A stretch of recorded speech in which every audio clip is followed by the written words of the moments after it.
మీ cyber సమాచారం జరభద్రం ధారావాహిక కార్యక్రమం.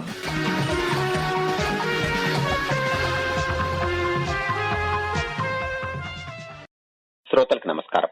ఈరోజు మీ సైబర్ సమాచారం జరభద్రం ధారావాహిక కార్యక్రమంలో మనము డిజిటల్ పేరెంటింగ్ గురించి మాట్లాడుకుందాం. ఎందుకు ఈ కార్యక్రమంలో ఈ విషయం గురించి మాట్లాడుకుంటున్నామంటే, ఈ మధ్య కాలంలో ప్రతి ఇంట్లో కూడా smart phone, tabs, laptops, desk tops ఇవన్నీ కూడా ఎక్కువైపోయినాయి.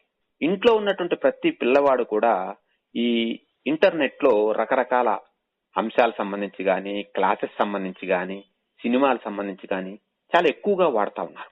అంటే చాలా వరకు తన సమయాన్ని ఆన్లైన్ లో గడుపుతున్నాడని చెప్పొచ్చు. ఇలాంటప్పుడు పేరెంట్స్ కి సరైన అవగాహన లేకపోవచ్చు, ఉన్నా కూడా పిల్లలంతా చాలా డీప్ గా తెలిసి ఉండకపోవచ్చు.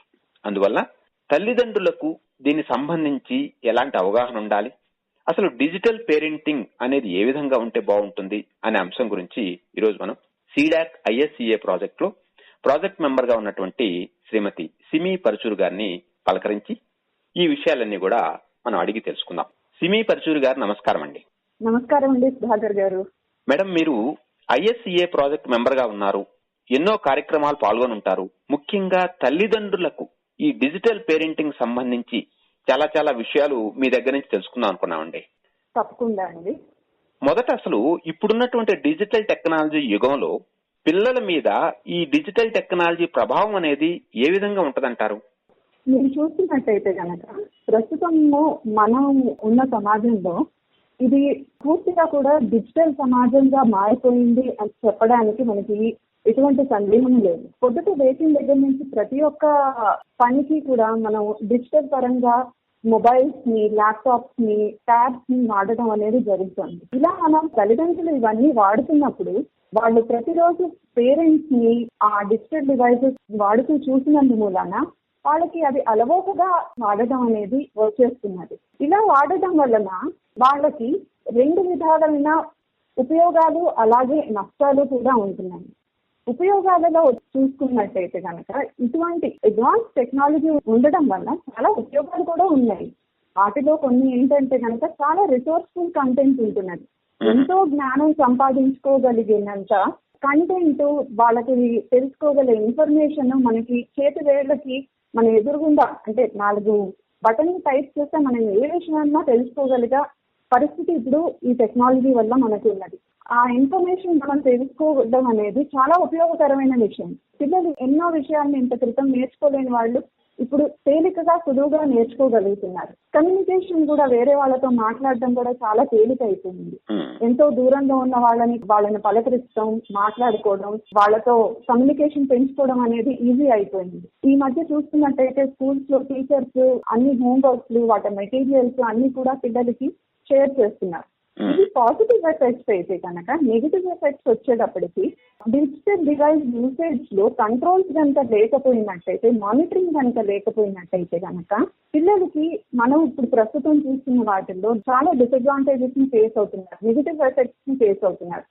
దాంట్లో బేసిక్ గా ఏంటంటే uncontrolled amount off screen time. అంటే వాళ్ళు టీవీ ఎదురుగుండా కానీ, మొబైల్స్ కానీ, ల్యాప్టాప్స్ కానీ, ట్యాబ్స్ కానీ వాళ్ళు అపరిమితమైన సమయాన్ని దానికోసం కేటాయించి వాళ్ళ రోజువారు ఆడుకునే సమయాన్ని, ఆ తర్వాత చదువుకునే సమయాన్ని, వేరే పిల్లలతో కానీ పెద్దవాళ్ళతో మాట్లాడే సమయాన్ని కానీ, అటువంటి వాటికి అదర్ యాక్టివిటీస్ కి సంబంధించిన సమయాన్ని వాళ్ళు తగ్గించి మొత్తం సమయం కూడా దీనికి digital devices and screen time కి కేటాయించేటప్పటికి ఎన్నో రకమైన అనర్థాలకి అది గురి చేస్తోంది పిల్లల్ని. ఎటువంటి అనర్థాలు అంటే వాటిలో కనుక చూసినట్టయితే, ఒకటి, వాళ్ళకి హెల్త్ పరంగా చాలా ఇష్యూస్ వస్తున్నాయి.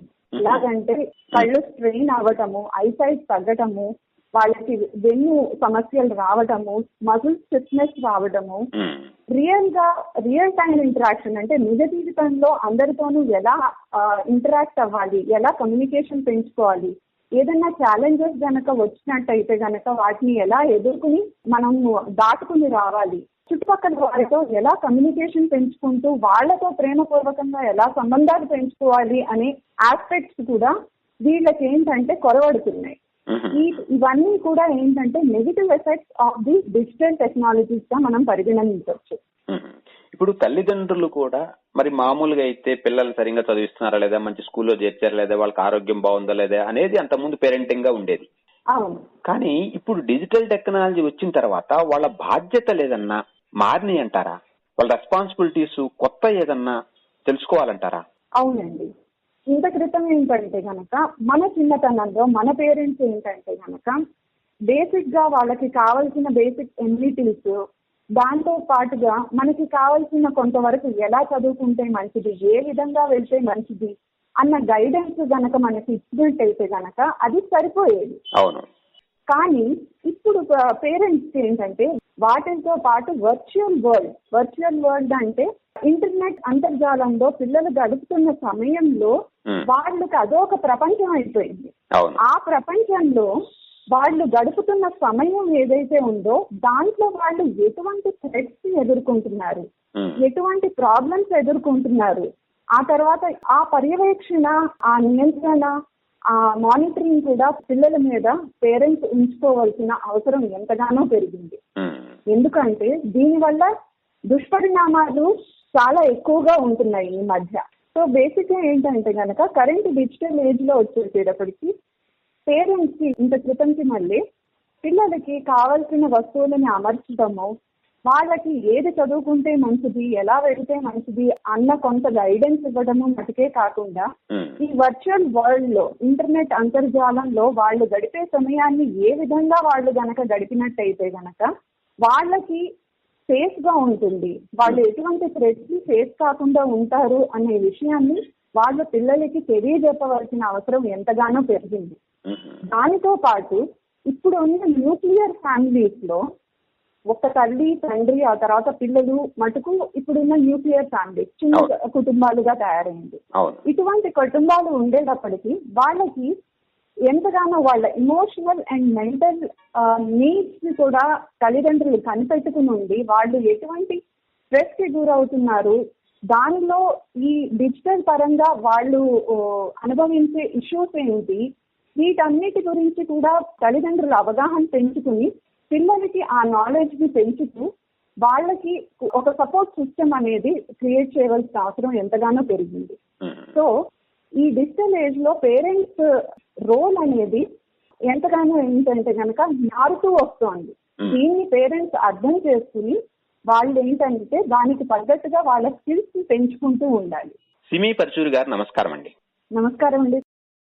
విన్నారు కదా ఎన్ని జాగ్రత్తలు తీసుకోవాలో.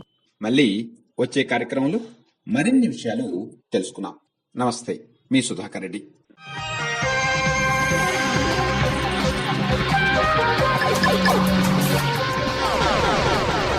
మీ సైబర్ సమాచారం జరభద్రం ధారావాహిక కార్యక్రమం.